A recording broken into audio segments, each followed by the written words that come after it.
मैंने बांध लिया नाम वाला कंगना, मैंने बांध लिया नाम वाला कंगना। आओ आओ हरि आओ मोरे अंगना, आओ आओ हरि आओ मोरे अंगना, आओ आओ हरि आओ मोरे अंगना, आओ आओ हरि आओ मोरे अंगना। मैंने बांध लिया हो, मैंने बांध लिया, मैंने बांध लिया नाम वाला कंगना, मैंने बांध लिया नाम वाला कंगना। आओ आओ हरि आओ मोरे अंगना, आओ आओ हरि आओ मोरे अंगना।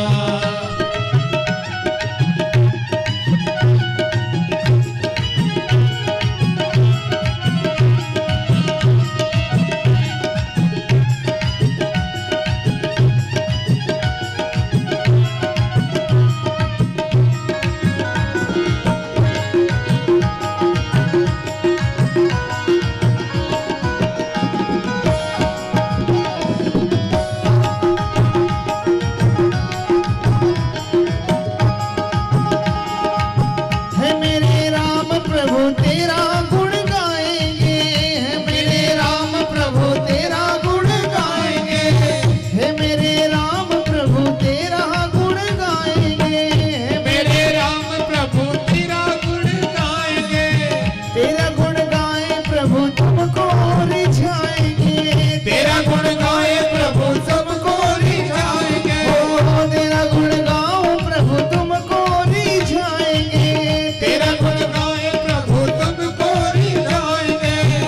तेरे सिवा प्रभु, तेरे सिवा प्रभु, तेरे सिवा प्रभु कोई मेरे संगना, तेरे सिवा प्रभु कोई मेरे संगना। आओ आओ हरि आओ मोरे अंगना, आओ आओ हरि आओ मोरे अंगना। हो मैंने बांध लिया नाम वाला कंगना, मैंने बांध लिया नाम वाला कंगना। आओ आओ हरि आओ मोरे अंगना, आओ आओ हरि आओ मोरे अंगना।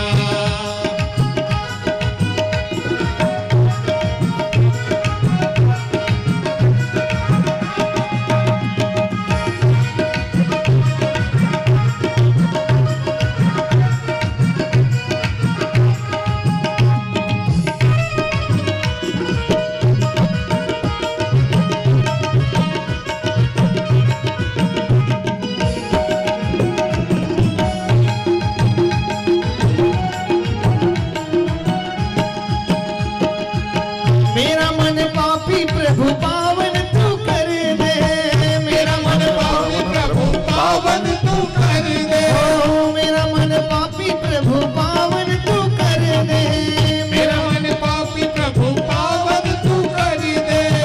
मेरा तेरा छोड़ प्रभु ऐसा मुझे वर दे, मेरा तेरा छोड़ प्रभु ऐसा तू वर दे। ओ मेरा तेरा छोड़ प्रभु ऐसा मुझे वर दे, मेरा तेरा छोड़ प्रभु ऐसा तू वर दे। तेरे रंग ऊपर चढ़े कोई रंगना, तेरे रंग ऊपर चढ़े कोई रंग ना। आओ आओ हरि आओ मोरे अंगना, आओ आओ हरि आओ मोरे अंगना। आओ आओ हरि आओ मोरे अंगना, आओ आओ हरि आओ मोरे अंगना। मैंने बांध लिया नाम वाला कंगना, मैंने बांध लिया नाम वाला कंगना। आओ आओ हरि आओ मोरे अंगना, आओ आओ हरि आओ मोरे अंगना। आओ आओ हरि आओ मोरे अंगना, आओ आओ हरि आओ मोरे अंगना। आओ आओ हरि आओ मोरे अंगना। सियावर रामचंद्र भगवान की जय। जीवन में हम दाम्पत्य जीवन में तपस्या साधना और की कुछ चर्चा महर्षि करदम के माध्यम से कर रहे थे,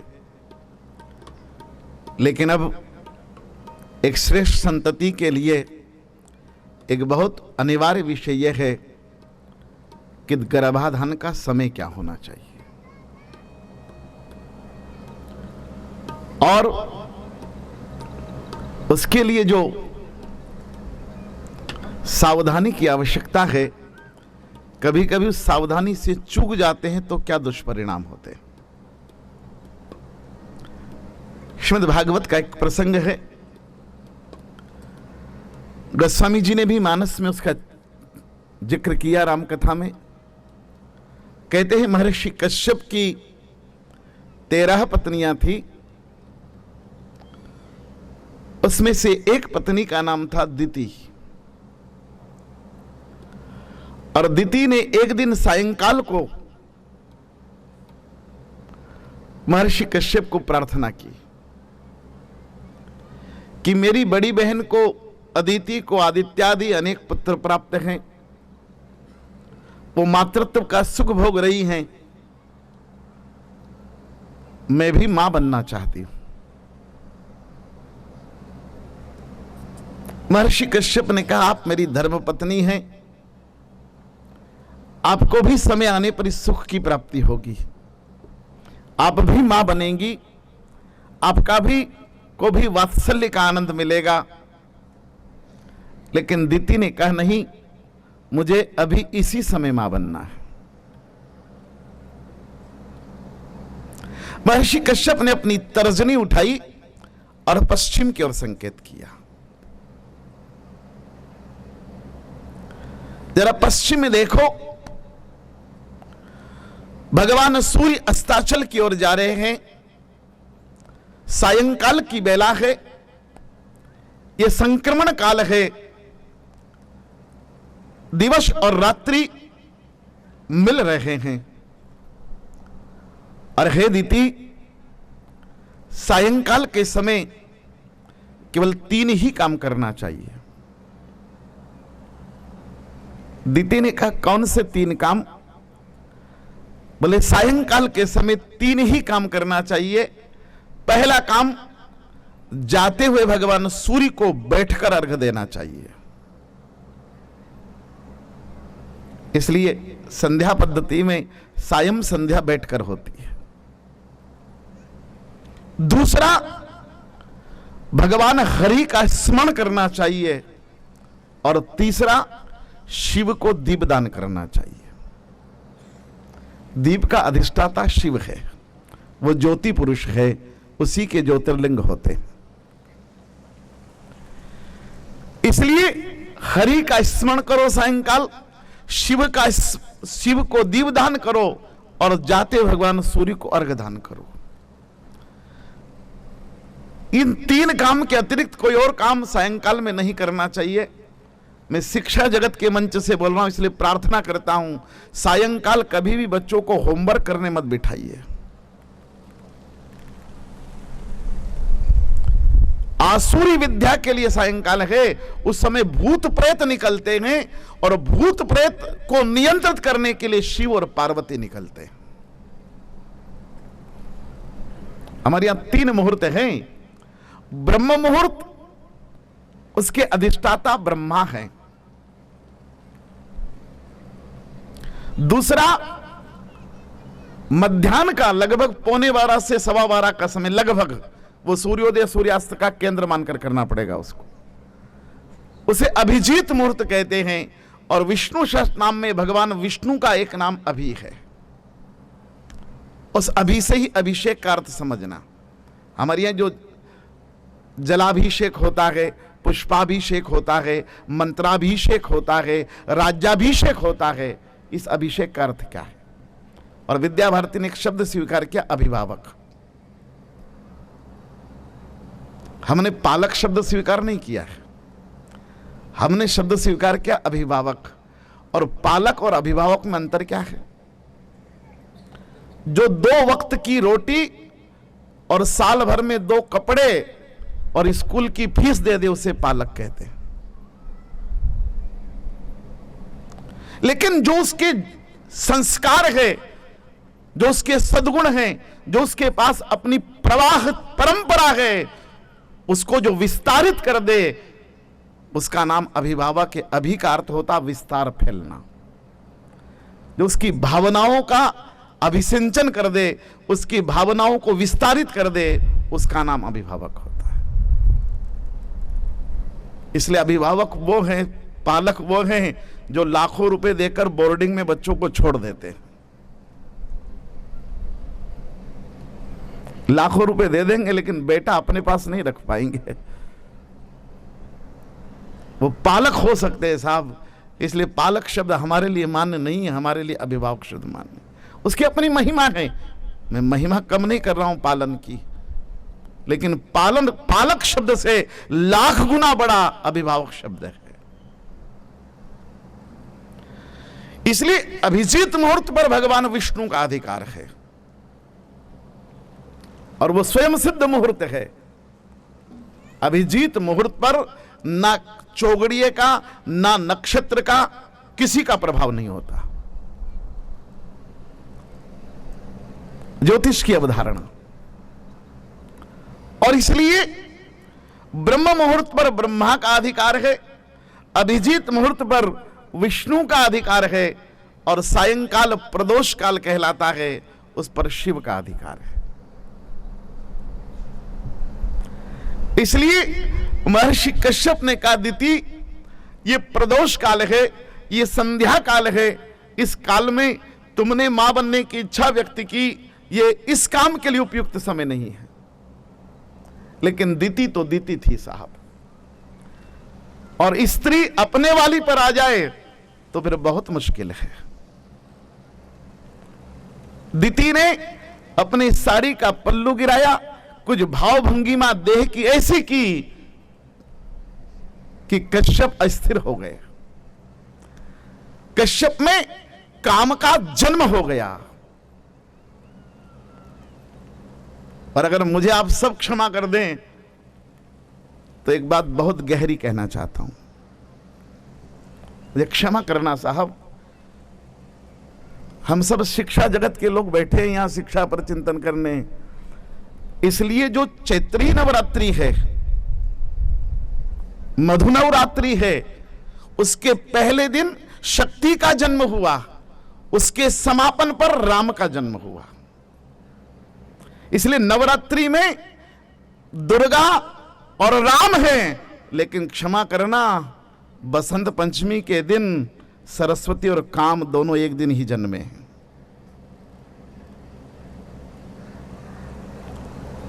इसलिए ज्ञान के, कला के, शिक्षा के क्षेत्र में काम करने वाले को बहुत सावधान रहना पड़ेगा, क्योंकि जिन दिन सरस्वती का जन्म है उसी दिन काम का भी जन्म है। अब ये पंचांग का संयोग है या कोई संकेत है मुझे पता नहीं, मैं विद्वानों पर इसका निर्णय छोड़ता हूं।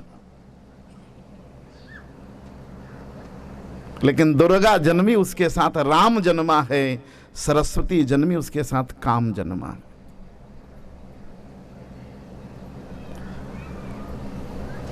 इसलिए दोनों का प्रागट्य उत्सव एक ही है। और इसलिए दीति ने जो भावभंगिमाएं कुछ ऐसी की तो महर्षि कश्यप विचलित हो गए, और दीति को लगा कि मेरा बाण चल चुका है, मेरे प्रभाव में महर्षि आ चुके हैं। महर्षि का हाथ पकड़ा दीति ने और शयन कक्ष में ले गई, और शयन कक्ष में ले जाकर अपनी इच्छा की पूर्ति कर ली। लेकिन जैसे ही दीति की इच्छा पूर्ति हुई, महर्षि कश्यप अपनी सैया से नीचे बैठ गए, दोनों घुटनों में अपना मस्तक रख लिया और रोने लगे फूट फूट कर, मानो किसी ब्रह्मवादी ब्राह्मण से गोहत्या हो गई हो, मानो किसी वेद पाठी ने मदिरापान कर लिया हो, मानो किसी माता पितृ भक्त ने अपने माता पिता की अवज्ञा कर दी हो। फूट कर रोने लगे। दीति ने कहा, यह क्या हुआ आपको? महर्षि कश्यप ने कहा, मैं का पिता था, सूरज मेरा बेटा जो जगत को रोशनी देता है, लेकिन दीति आज सूरज के पिता की जिंदगी में तूने अंधेरा कर दिया। सूरज को काश्यप कहते हैं, वो इस कश्यप का बेटा था, लेकिन संसार को रोशनी देने वाला बेटा मैंने दिया और आज मेरी पत्नी ने ही मेरी जिंदगी में अंधेरा कर दिया। तुमने वो मुझसे करा लिया जो मुझे नहीं करना था। मेरे पुण्य का क्षय हो गया, मेरे संकल्पों का ह्रास हो गया। तुम संक्रमण काल में, तुम संध्या काल में मां बनी हो, जब भूत प्रेत परिभ्रमण करते उस समय मां बनी हो, इसलिए तुमने अपनी इच्छा की पूर्ति तो कर ली। लेकिन दीति, तुम्हें जो बेटे मिलेंगे ये 2 समय मिल रहे हैं इसलिए मां बनी हो, तो एक नहीं 2 बेटे तुमको जन्म, और वो 2 बेटे ऐसे भयंकर होंगे, ऐसे दुर्दांत राक्षस होंगे कि तुझे और मुझे ही नहीं त्रिलोक में हाहाकार मचा देंगे। दीति ने कहा, बोले हां, सायंकाल में तुम मां बनी हो, आसुरी वृत्ति के वो बेटे पैदा होंगे, वो असुर पैदा होंगे, राक्षस पैदा होंगे, जो 3 लोक में त्राही त्राही मचा देंगे। दीति ने कहा, नाथ अगर ऐसा है तो मैं आपको वचन देती हूं कि मैं उन बेटों को जन्म ही न दूंगी। और भागवत कहती है, दीति ने 100 वर्षों तक उन बच्चों को जन्म ही न दिया। 100 वर्षों तक दीति ने अपने उन बेटों को जन्म न दिया। लेकिन एक दिन महर्षि कश्यप ने दीति को पूछा कि दीति, ये कभी कभी अतिवृष्टि हो जाती है और कभी लंबे समय तक अनावृष्टि रहती है, कभी धरती कांप जाती है, कभी तड़ित गिरकर लोगों का संहार कर देती है, इसका कारण जानती हो? दीति ने कहा, नहीं, मैं नहीं जानती, इसका कारण मैं नहीं जानती। महर्षि कश्यप ने कहा, दीति, ये जो प्रकृति में असंतुलन है ना, ये प्रकृति में असंतुलन इसलिए है, इसलिए भूकंप आता है, इसलिए तड़ित गिरती है, इसलिए अतिवृष्टि अनावृष्टि होती है, क्योंकि तुम्हारे गर्भ में 2 पापी बेटे पल रहे हैं। इसलिए क्षमा करना मुझे, मैं फिर आग्रह करूं, हमारे यहां एक मुहावरा चलता है कि पूत के लक्षण पाल में, लेकिन भागवत कह रही है पूत के लक्षण पेट में। पालना तो बहुत बाद का विषय है साहब, शुभ और अशुभ पेट में से ही दिखने लगता है। भगवान महावीर स्वामी जब मां के गर्भ में आए तो मां को मंगल मंगल स्वप्न होने लगे। अवध में भगवान राम जब कौशल्या के गर्भ में आए तब आनंद होने लगा। जा दिन ते हरि गर्भन, तो स्वामी जी लिखते हैं, जा दिन ते हरि गर्भन आए। कोई पुण्यात्मा मां के गर्भ में आता है तो शुभ होने लगता है, कोई पापी मां के गर्भ में आ जाए तो माता पिता कोई नहीं, गर्भ परिवार को ही नहीं, गर्भ प्रकृति को भी प्रभावित करता है। ये कश्यप कह रहे हैं दीति को कि दीति, ये भूकंप आ रहा है ना, ये जो अनावृष्टि अतिवृष्टि हो रही ना, ये तुम्हारे गर्भ में पापी पुत्र हैं उसके कारण। इसलिए सावधान रखना, हमारी संतान केवल परिवार को ही नहीं, समाज को ही नहीं, संतान प्रकृति को भी प्रभावित करती है। भागवत का सिद्धांत है। महर्षि कश्यप कह रहे हैं, दीति ने कहा इसके कारण, बोले हां, तो बोले एक काम करो। बोले क्या? बोले जल्दी से इन दोनों बालकों को जन्म दो ताकि भगवान इनका उद्धार करे और प्रकृति का असंतुलन बंद हो। तब दीति 2 बालकों को जन्म देती है और वे बालक जन्म लेते हैं तो इतने विशालकाय जन्म लेते हैं कि उनके पैर पाताल में होते हैं, उनका मस्तक स्वर्ग में लगता है। एक का नाम हिरण्याक्ष हुआ, एक का नाम हिरण्यकश्यप हुआ। आगे चर्चा करेंगे इन दोनों नामों की, कि इन दोनों नामों के मूल अर्थ क्या है। लेकिन हिरण्यकश्यप और हिरण्याक्ष नाम के दो असुर जन्मे, और तब ये कथा कहती है कि गर्भाधारण के समय का ध्यान न रखा गया, केवल इतनी मात्र गलती से संसार में दो असुर पैदा हुए।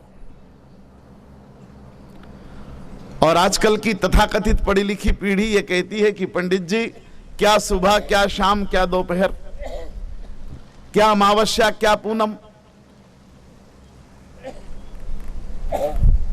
क्या क्या नक्षत्र होता है, क्या तिथि होती है, हम सब नहीं मानते, सब एक जैसे दिन है। मैं ऐसे लोगों को विनम्रता से प्रार्थना करता हूं कि आप मत मानना एकादशी को, आप मत मानना अमावस्या को, आप मत मानना पूर्णिमा को, अब आप मत मानना श्राद्ध पक्ष को, आप मत मानना नवरात्रि को, आप मत मानो भोर को, ब्रह्म मुहूर्त को, संध्या को, कोई फर्क नहीं पड़ता। लेकिन इनकी कीमत क्या होती है, ये कमल के फूल से जाकर पूछना। कमल का फूल कहेगा कि सूर्योदय की कीमत क्या होती है, और कमल का फूल कहेगा कि सूर्यास्त की कीमत क्या होती है। ऋतु की कीमत आप करो कि ना करो, लेकिन कभी मोर को जाकर पूछना तो वो कहेगा कि सावन की कीमत क्या होती है, कभी कोयल को जाकर पूछना तो वो कहेगी बसंत की कीमत क्या होती है। इसलिए कोयल जानती है बसंत की कीमत, मोर जानता है सावन की कीमत, कमल का फूल जानता है सुबह और सांझ की कीमत, और समुद्र जानता है पूर्णिमा और अमावस्या की कीमत। पूनम के दिन समुद्र में, इसलिए ओशो कहते हैं, ओशो ने एक जगह कहा कि मनुष्य के शरीर में भी 70% लिक्विड है और उसमें भी साल्ट है, तो जिस पानी में साल्ट है वो पूनम के दिन प्रभावित होता है, तो क्या मनुष्य पूनम के दिन प्रभावित ना होगा। इसलिए इतने बड़े समुद्र पर जब चांद का प्रभाव पड़ता है, पूनम का प्रभाव पड़ता है, तो क्या मनुष्य पर प्रभाव ना पड़ेगा। इसलिए हम माने कि ना माने साहब, हमारे मानने ना मानने से कुछ नहीं होता, लेकिन पशु पक्षी जानते हैं उसकी कीमत, पेड़ पौधे जानते हैं कीमत, दुर्भाग्य यह कि मनुष्य उसकी कीमत नहीं जानता।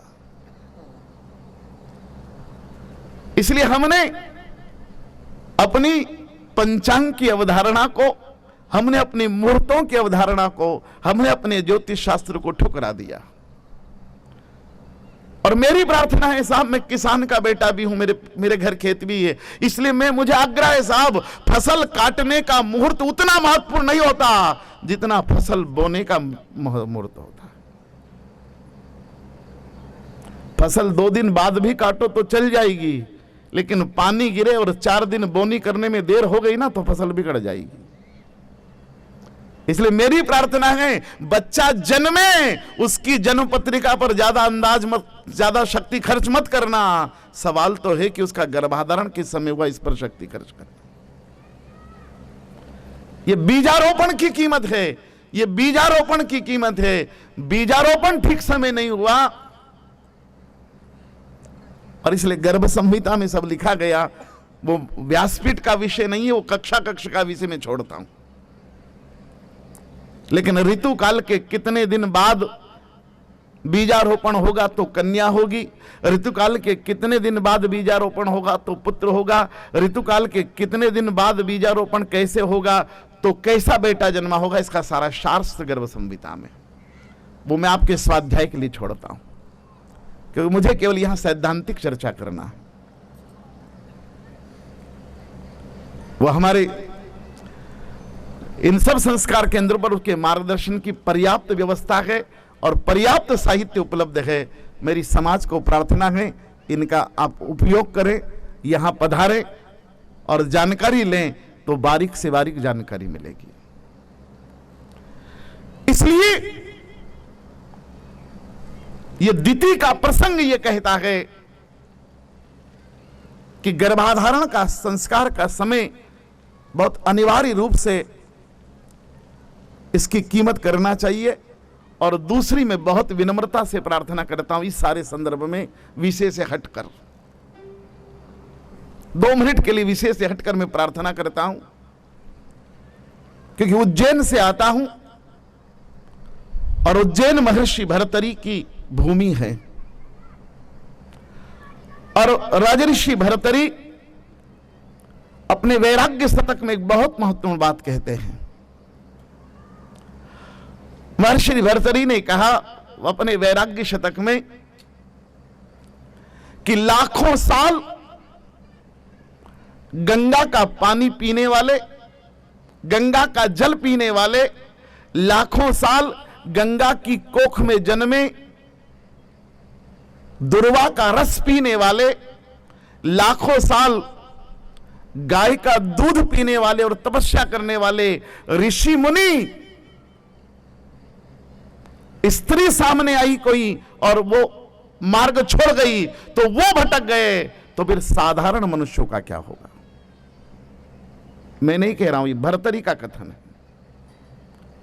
भर्तृहरि कह रहे हैं लाखों साल गंगा के तट पर तप करने वाले और गंगा जल पीने वाले भटक गए, तो दूध दही खाने वालों का क्या होगा? मैं भर्तृहरि के पैर पकड़कर पूछता हूं कि दूध दही वालों का होगा वो हो जाएगा, लेकिन हम समोसा कचौरी वालों का क्या होगा?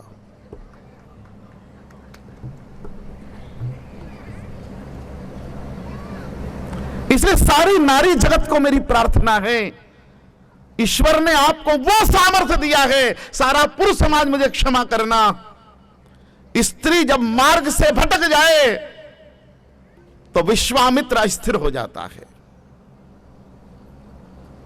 मेनकाई विश्वामित्र ना बच पाए साहब, दीति ने पल्लू गिराया कश्यप ना बच पाए, उर्वशी आई तो अग्नि और वरुण सुलभ हो गए, और मुझे क्षमा करना साहब मोहिनी आई तो मेरा शिव स्खलित हो गया। स्त्री अगर मार्ग छोड़ देना तो पुरुष तो पत्ते की तरह, पुरुष की क्या औकात है स्त्री के सामर्थ्य के सामने। इसलिए बचा सकें इस समाज को तो आप अपनी ताकत से बचाना। ईश्वर ने जो आपका सामर्थ्य दिया है उस सामर्थ्य का सदुपयोग ही होना चाहिए। उस सामर्थ्य का कहीं दुरुपयोग हो जाएगा तो फिर ये सामर्थ्य स्त्री को दिया परमात्मा ने कि उसके सामने पुरुष ठहरता नहीं है। शिव न ठहरा जिसने काम को भस्म किया, विश्व मोहिनी आई तो नारद, कितने कितने प्रसंग है साहब, और ये सब ऋषि मुनियों के प्रसंग है, साधारण आदमी की क्या चर्चा की जाए। इसलिए स्त्री अपने सामर्थ्य का सदुपयोग करे, अपनी भूमिका का चरित्र निर्माण में उपयोग करे, और ईश्वर ने जो सामर्थ्य दिया है उस सामर्थ्य से श्रेष्ठ संतति के निर्माण में समाज को योगदान प्रदान करे। और आइए 1-2 प्रसंग में आप सबके बीच में और गर्भाधारण से जुड़े हुए विषय पर केंद्रित करके आपको कुछ निवेदन करना चाहता हूं, लेकिन उसके पहले आइए थोड़ी देर आप फिर चेतना में आए, इसके लिए स्वर का साथ। हरिओम। जिनके हृदय श्री राम बसे तिन और को नाम लियो ना लियो। जिनके हृदय श्री राम बसे तिन और को नाम लियो ना लियो। जिनके हृदय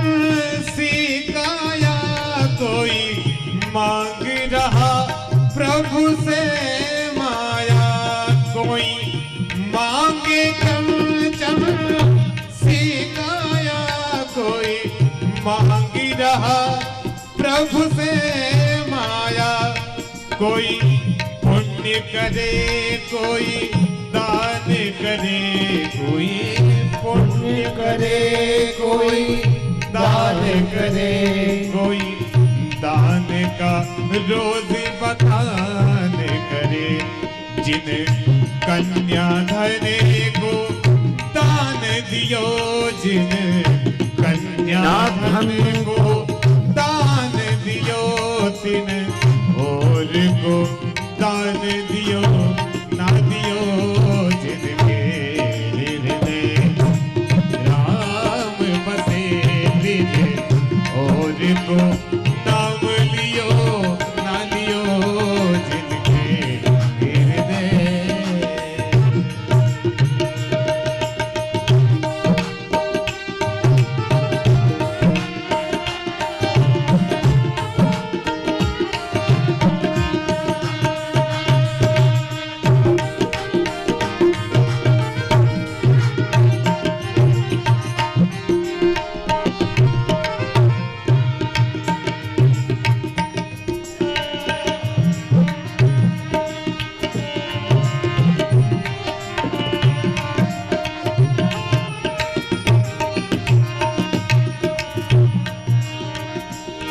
कोई घर में बैठा नमन करे, कोई घर में बैठा नमन करे, कोई हरि मंदिर में भजन करे, कोई हरि मंदिर में भजन करे, कोई गंगा यमुना स्नान करे, कोई काशी जाके ध्यान करे, कोई गंगा यमुना स्नान करे, कोई काशी जाके ध्यान करे, जिन माता पिता की सेवा की, जिन माता पिता की सेवा की, उन तीर्थ स्नान कियो ना कियो, उन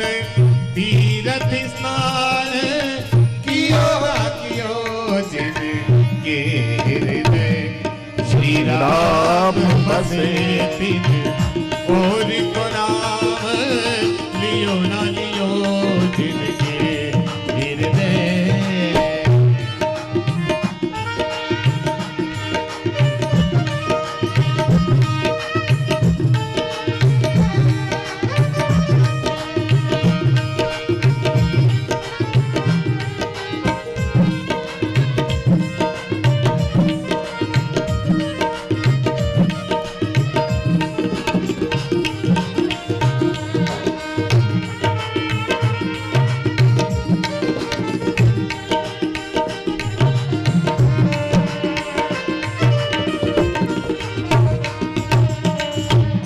जिनके द्वारे पर गंग बहे, तिन कूप को नीर पियो न पियो, जिनके द्वारे गंग बहे, तिन कूप को नीर पियो न पियो, जिन काम किया परमारथ का, जिन काम किया परमारथ का, तिने हाथ से दान दियो ना दियो, तिन हाथ से दान दियो ना दियो, जिनके घर एक सपूत भयो, जिनके घर एक सपूत भयो, तिने को प्रभु लाख भयो न भयो, तिने को प्रभु लाखी भयो न भयो, जिनके हृदय श्री राम बसे दिन, और को नाम लियो ना लियो, जिनके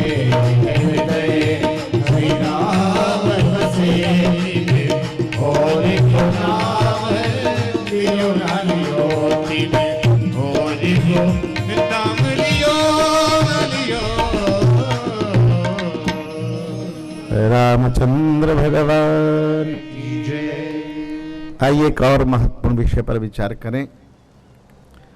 गर्भाधान के बाद मां के उदर में जब बालक धीरे धीरे वृद्धि को प्राप्त होता है तब उस समय उसका आहार, विहार, विचार सब महत्वपूर्ण होता है और उस समय भी उसके संस्कारों का बहुत प्रभाव उस पर पड़ता है। उस समय क्या प्रकृति होना चाहिए, क्या विचार होना चाहिए, कैसा खानपान होना चाहिए, कैसी उपासना होना चाहिए, उसका भी बहुत प्रभाव है।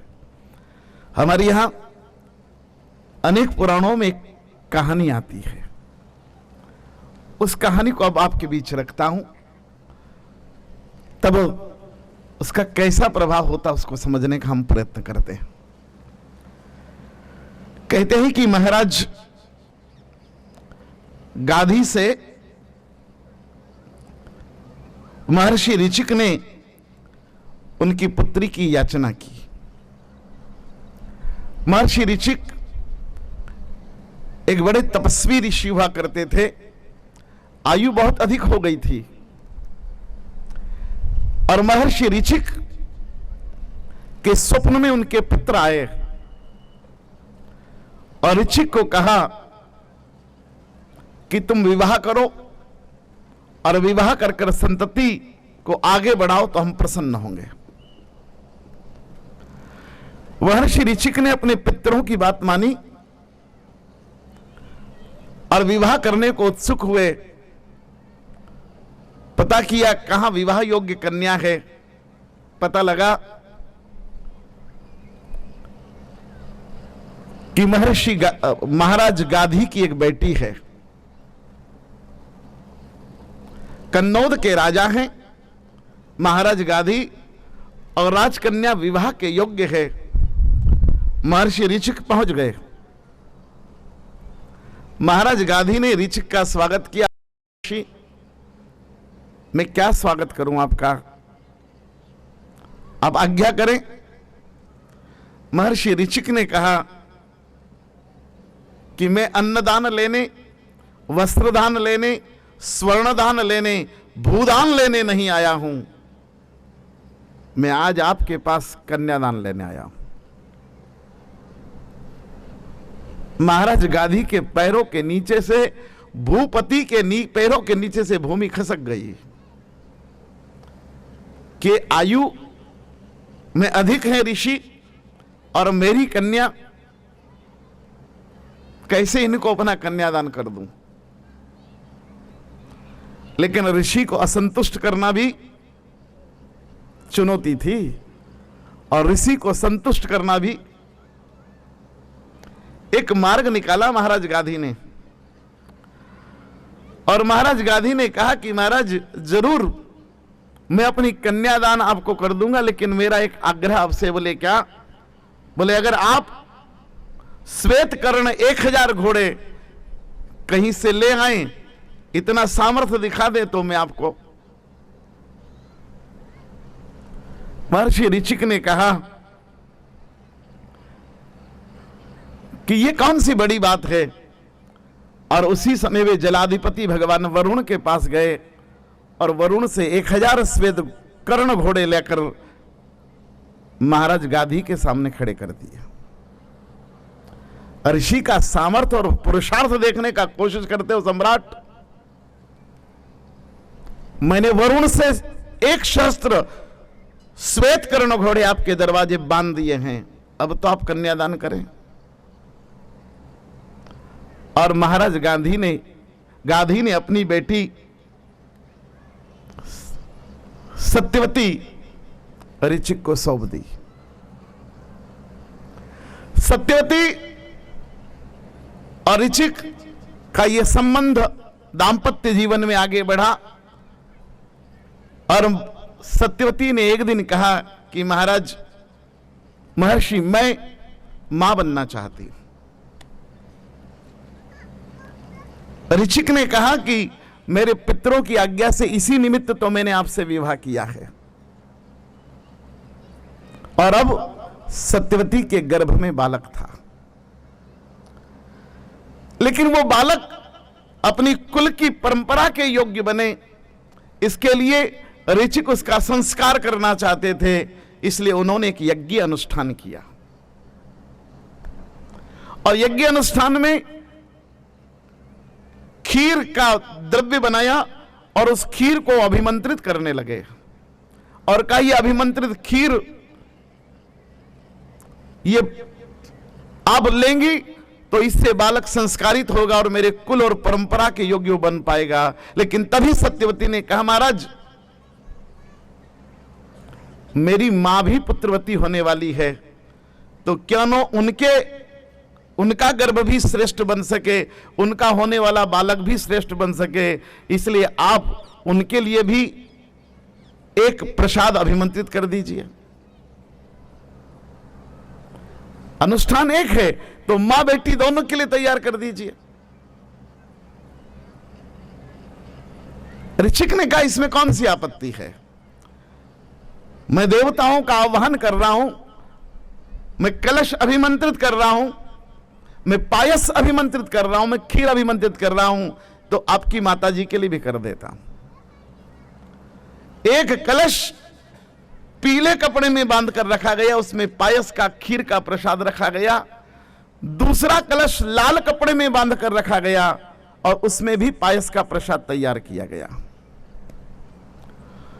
दोनों एक बड़े अनुष्ठान के बाद अभिमंत्रित हुआ यह पायस का प्रसाद।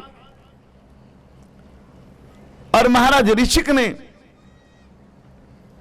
महाराज गांधी को समाचार भेजा कि मेरा अनुष्ठान पूर्ण होने वाला है, आप सपत्नीक रूप से पधार जाओ ताकि आपको भी ये प्रसाद मिल जाए। महाराज गांधी आए सपत्नीक रूप से, बेटी सत्यवती ने अपने माता पिता का स्वागत किया। बेटी के घर आकर दोनों प्रसन्न थे और बेटी सत्यवती ने वो लाल कपड़े वाला कलश उठाकर अपनी मां को दिया, कहा मां ये आपके लिए तैयार किया है, ये प्रसाद आप पालो, और ये जो पीत कपड़े में बंधा हुआ कलश है ये महर्षि ऋचिक ने मेरे लिए तैयार किया है, ये मैं पान करती हूं। ये लाल वस्त्र वाला कलश आपके लिए, आपको, हम दोनों मां बेटी एक साथ इसका पान करते हैं।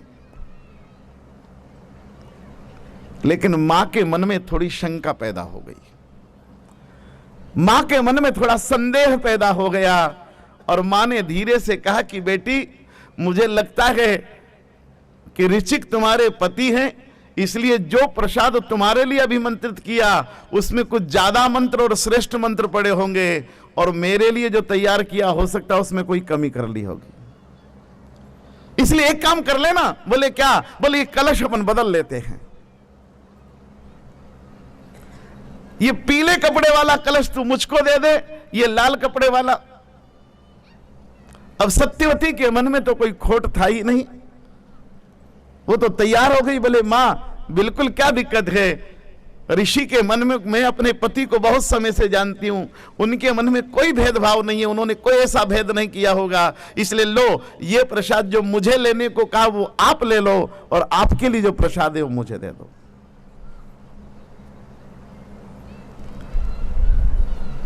मां ने बेटी का प्रसाद ले लिया और बेटी के लिए जो प्रसाद था वो मां ने ले लिया। प्रसाद दोनों पा गई और महर्षि ऋचिक ने आकर पूछा, ले लिया आपने प्रसाद? सत्यवती ने सत्य कह दिया पति को कि महाराज प्रसाद तो ले लिया पतिदेव, लेकिन जो प्रसाद आपने मुझे दिया था वो मैंने मां को दे दिया, और मां के लिए था वो। ऋचिक आश्चर्य में डूब गए और कहा ये क्या कर दिया आपने, एक बार मुझसे तो पूछ लिया होता।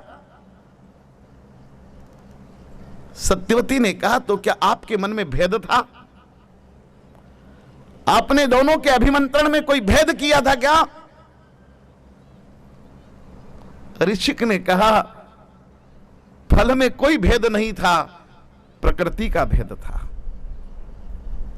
मैं ऋषि परंपरा का हूं और तुम मेरी पत्नी बनने के बाद ऋषि पत्नी बनी हो, इसलिए मेरी परिवार में ऋषि परंपरा आगे बढ़ना चाहिए। इसलिए पीत वस्त्र में पीत द्रव्यों से मैंने आध्यात्मिक ऊर्जा इसमें की थी। और तुम्हारे पिता महाराज गाधी सम्राट है, तुम्हारी मां साम्राज्ञी है, इसलिए तुम्हारे परिवार में राजपुत्र ही जन्म लेना था, इसलिए उसमें मैंने पौरुष को निमंत्रित दिया था।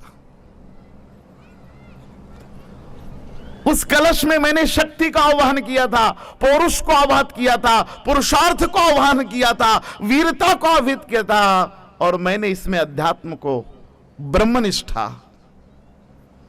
और तुमने बदल लिया। इसलिए अब तुम्हें जो बेटा होगा ना, वो महान दंडधर और रजोगुण संपन्न होगा, और अब तुम्हारी मां को जो बेटा जन्मेगा वो। इसलिए सवाल यह है साहब कि गर्भ में जो बेटा आया है, जो गर्भाधारण किया है, उसको किस प्रकृति का बनाना है? उसे रजोगुणी बनाना है, उसे सतोगुणी बनाना है, उसे किस प्रकृति में ले जाना है, उस प्रकृति का भी संस्कार करना पड़ेगा। तब सत्यवती रोने लगी और सत्यवती ने कहा कि ये क्या हो गया? क्या मैं ऋषि परंपरा को आगे नहीं बढ़ा पाऊंगी? क्या मेरा बेटा ऋषि परंपरा को छोड़कर फिर रजोगुण संपन्न हो जाएगा क्या? तब ऋषि ने कहा, घबराओ मत, मैं कुछ प्रयत्न करता हूं, मैं कुछ फिर परिशोधन करता हूं मंत्रों का, लेकिन बस एक काम हो सकता है। बोले क्या? बोले मैं संस्कारों को ज्यादा से ज्यादा एक पीढ़ी और आगे धकेल सकता हूं। इसलिए जो पौरुषत्व प्रकट होगा मंत्रों का, वो तुम्हारे बेटे में ना सही, लेकिन तुम्हारे पुत्र में तो होगा ही होगा। और तब कथा कहती है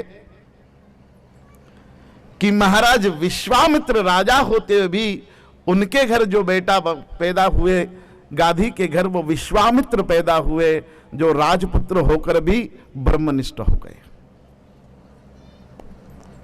और ऋचिक और सत्यवती के बेटे महर्षि जमदग्नि हुए, और जमदग्नि के घर फिर पौरुष संपन्न भगवान परशुराम प्रकट हुए। ये कलश का आदान प्रदान करने से, इसलिए मां के गर्भ में जो बालक है, उस बालक का उस समय कौन सा संस्कार करना, कौन सा गुण संपन्न बनाना है, इसके समय उन संस्कारों का आहार और व्यवहार का भी ध्यान रखना।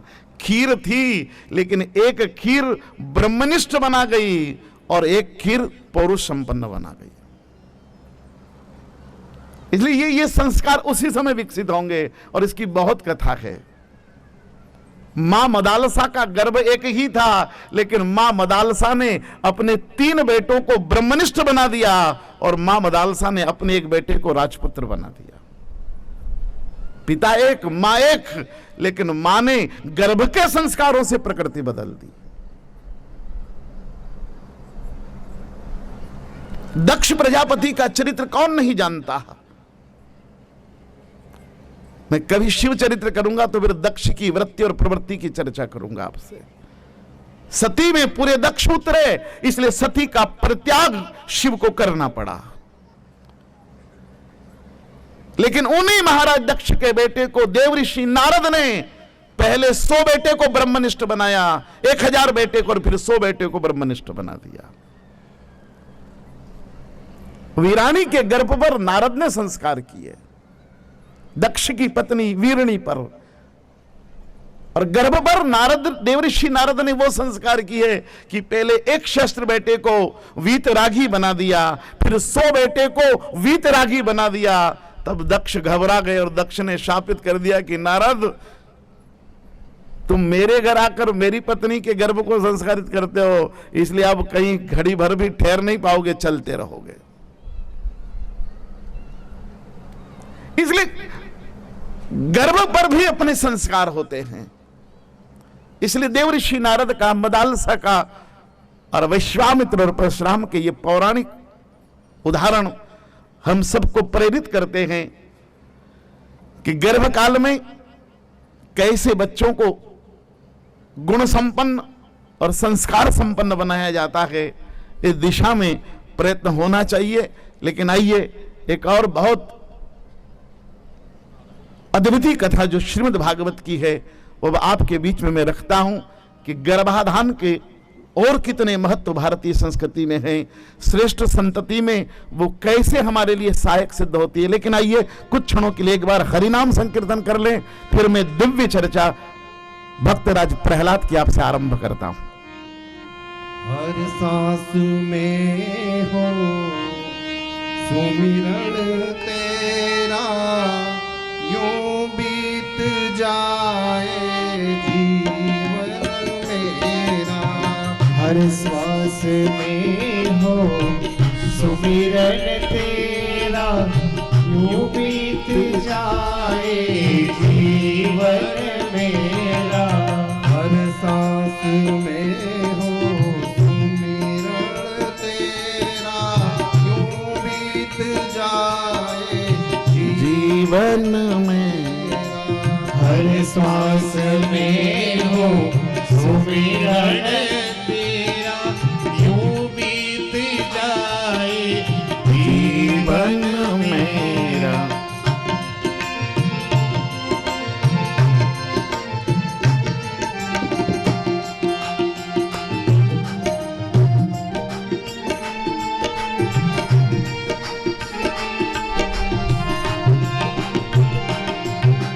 प्यार हो सत्कार हो एक बार हो दोबारा। प्यार हो सत्कार हो एक बार हो दोबारा। प्यार हो सत्कार हो एक बार हो दोबारा। प्यार हो सत्कार हो एक बार हो दोबारा। सुख भी हो चाहे चाहे याद हो इशारा। सुख भी हो सारे और याद हो इशारा। हो आत्मा पर तेरा ही तेरा हो आत्मा पर तेरा ही डेरा। यूं बीत जाए जीवन मेरा।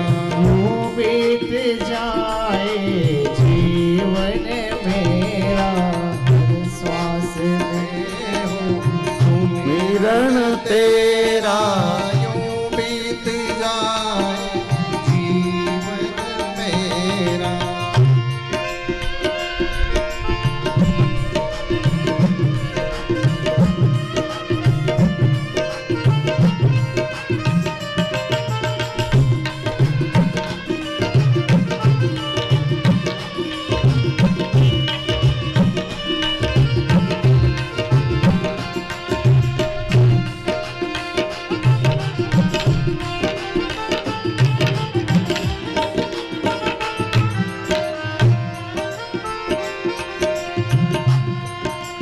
नैनों की खिड़की से तुझे हर पल में निहारूं। नैनों की खिड़की से तुमको हर पल में निहारूं।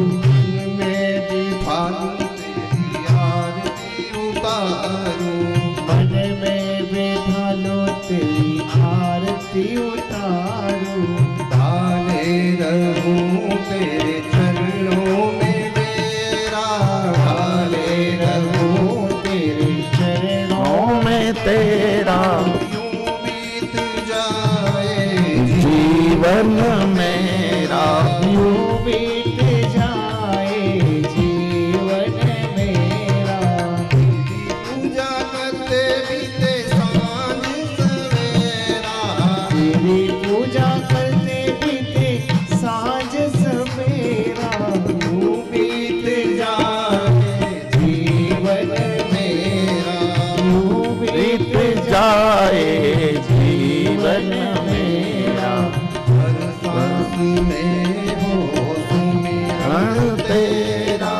यूं बीत जाए जीवन मेरा। प्रभु यूं बीत जाए जीवन मेरा। यूं बीत जाए जीवन मेरा।